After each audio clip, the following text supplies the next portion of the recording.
2025 has been the biggest year ever for trading card games. We've seen everything from Cookie Run Bravers to Riftbound launching, meaning that there's absolutely something for everyone. And this is also the most amount of titles that we've seen. So what's one more game to launch and also going to be appearing on Kickstarter? But the Cyberpunk TCG was just confirmed. So in today's video, we're going to go over all the known information about the game so far, go over some of the alt arts and, well, what we can expect from the card game itself, and try to see if there's any additional information that we can glean from the current known cards. But with that out of the way, let's dive in. So up first, yes, we do have a landing page. We do know that it'll be coming to Kickstarter soon, probably early 2026.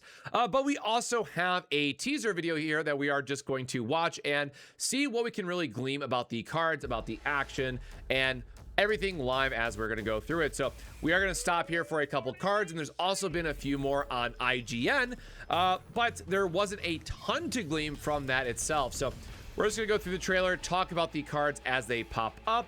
And again, yes, this is going to have a lot of throwbacks to the game itself. So up first, we have Psycho Squad. We have a cost in the top left corner, and we do see a single power number here in the bottom right corner. So in this case, this unit gets +1 power for each of your face-up legends. So one thing to note here is that this is done by Weirdco, which, as I tried to find their website, there wasn't really a ton of information here. They are based out of Seattle, but at least at the time of recording, not too much otherwise that we could find about either past experiences or team members and all that good stuff. So we'll have to wait for this to get updated. But one thing I do like here right off the bat is that we have a very simple power or scoring system, it looks like, for comparisons, right?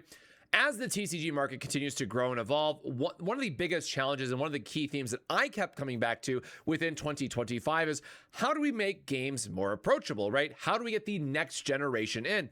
A game like Cookie Run Bravers has been really great because it takes a very well-known IP and boils it down to just very simple, basic attacking and using resources up front, where a game like Riftbound is much more complex up front and has the League IP that it does have a higher barrier, but people are more easy to get into it because they are like, hey, I love this and it's IP I know and love, so it's easy to get a base that way. So where does Cyberpunk sit, right? Of course, going from video games to TCGs is going to be a bit of a jump, so that is always one of the things that I like to look for immediately is how easy is it to digest what is on a card so that players can easily pick it up and go. And while having a unified power number here does help out quite a bit. And some of these do go rapid fire, so I do need to go back here really quick. So keep in mind, it does stress that card text is not final, so some of this will change. But we have Off-Duty Malfini. When this unit attacks an opponent directly, you can only complete a gig with 3 or less street cred. So does look like there's going to be some additional type of scoring system that's not going to be directly a combat related, like a total life. It does seem to be more point quest. So this is more along the lines of like Lorcana that we've seen recently. Altered is another game that's come out. So there's been more and more of this trying to get away from the life aspect in the industry, which honestly I do like as someone who's grown up with Magic. It's nice to see a little bit of a departure from that. So we'll have to see how this plays out once we get more of the rule set. We then have Swordwise Huskell. So choose one of your gigs. It gains +2 street credit. So this looks like more of a action card that we're going to see, a ability that pumps our cards like a action card would, or a magic card in other games or in one-time use effects. Now, here's what's really interesting. We have our first Mantis Blade. So, of course, one of the big parts of Cyberpunk is gearing up your character and augmenting it. So the Mantis Blades being a great reference here, equipped to a unit or face-up legend. So, and I believe as we were going through, this is the first reference that we do see also units. So everything has really been more legend focused, and a lot of the spoilers that we have that we'll showcase a little bit later on the alt arts are legends. And I didn't see a lot of cases where we got too much on the unit aspect. They are really trying to pull in the big names and build up a lot of the excitement with a lot of familiar characters, which is what we'd expect from a early preview. So with equipment style of gear, of course, we are getting this nice +2, so it tucks underneath the card itself and will be a great way to upgrade your characters as you're playing the game. Another equipment here that we have is Kuroshi Optics. So on attack, look at a friendly face down legend without revealing it. Now, this is something that got me excited because this does bring me more to like a Gwent almost, where there's going to be some type of ambush mechanic or face down to reveal later for some type of benefit. The Naruto card game that we also covered on the channel a little bit ago had the same thing where it's a, trap card, in Yu-Gi-Oh! Is probably the highest level, most common, TCG term to use here, but I always like these more stealth or hidden mechanics because it can just open up more interesting ways to play the game and add rule set, which is really nice, and it is a on attack trigger. Mandibular Upgrade has blocker attack, so when a rival unit attacks, you may spend this unit to redirect the attack to it. So we do have, with this now here confirming, we have unit to unit combat, which much like Riftbound is just taking the biggest release that's currently out at the time of recording of the new releases, right? This means that we do have a single unified number that is going to represent both attack and defense, which is really nice because it just is so easy to then say, I have a power of 5 and you have a power of 7, so oh no, I lose, right? Having something that is just a single number comparison is really easy for helping people jump into a game. Now, this is where they get into more of the legends. So this is going to be all the, bigger characters from the series. And actually, I got like to 5 hours left in the game, and maybe this is going to make me go back and finish Cyberpunk now, but we're going to see also the crew up. So quite a few cards here. The Corporate Exile. So solo, the first time your opponent discards a card from the top of their deck each turn, you may draw a card. So there is the normal, like, blue is going to be draw heavy, it feels like. Red is going to be more aggressive. So it looks like we do have blue, red, green, and yellow so far. I'd be curious to see if there's going to be a fifth color here. We're going to get to that spoiler a little bit later.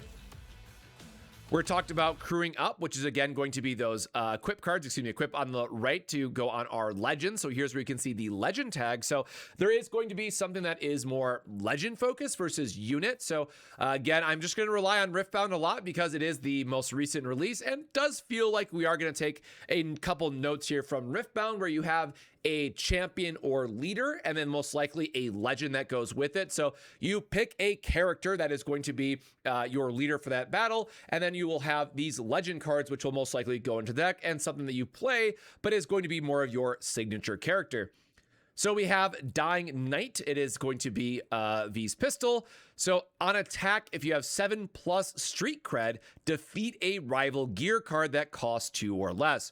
So a nice power boost, and this is more conditional, but a great way to get rid of some gear or some equipment from other games. This is definitely one that will be, depending on how good or how important gear removal is, this is anywhere between a great card to have or something that will just be not played at all because gear removal is just not that important. And there will likely be better and more consistent power upgrades that you can ultimately play.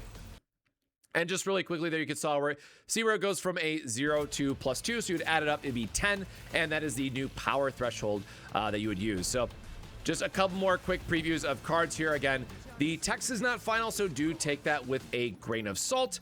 And I think that was the last one, actually. And then, yeah, just the outro on the trailer. And then coming in 2026 to Kickstarter. So we'll have to wait and see where this lands just in terms of the Kickstarter packages that they're going to be doing and what else we can really, look forward to from this. So yes, you will also get a Lucy card, which does look really great and gives us more of and I looped there. Let me pause this really quick. Looks gorgeous. Again, going more from the anime aspect now, but no text here to reference. So we'll have to wait and see when that get updated. Most likely will be in the Kickstarter itself, but that brings us to the last note I want to bring up is that we have some alt arts to look at. And just as a quick reference, I did include them really here if you want to see the base art comparison of just those 3 cards. But the alt arts are a little bit better to look at. So we'll use this as our reference. So up first, we have Saburo. Your Arasaka units have +1 power when attacking, and then units steal an extra gig for every 10 power. So this is exactly where now, for my opinion, I'm assuming that this is going to be a gig base game, much like Lorcana goes up into the lore and you have to get up to 20 points. This will now likely be more of that indirect style of game where it's not just attacking your opponent for the life total, it is instead trying to get what in this case is just going to be called gig, I would assume, based on the card text. Again, technically not final, so they might change up the wording a little bit, but most likely the victory condition will be something like score 20 gig and you'll be able to get an effect, right? So this is an interesting one for stealing a little bit and getting ahead.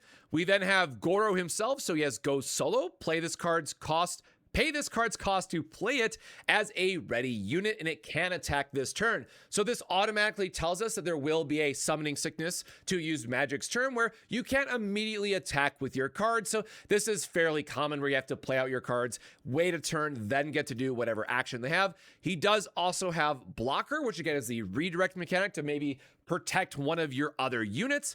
And then lastly, we have Yorinobu, which has the first time a friendly Arasaka unit attacks each turn, draw a card. I love drawing cards. It's my 3 favorite words in TCGs. Then if you have less than 20 street cred, discard 1 card from your hand to your trash. So street cred is one that I'm curious to see what type of other mechanic that this ultimately blends into. Now, the other thing that stuck out to me on these cards, and I guess, sure, they have their number sequencing in the bottom left, is this ×2 in the top right.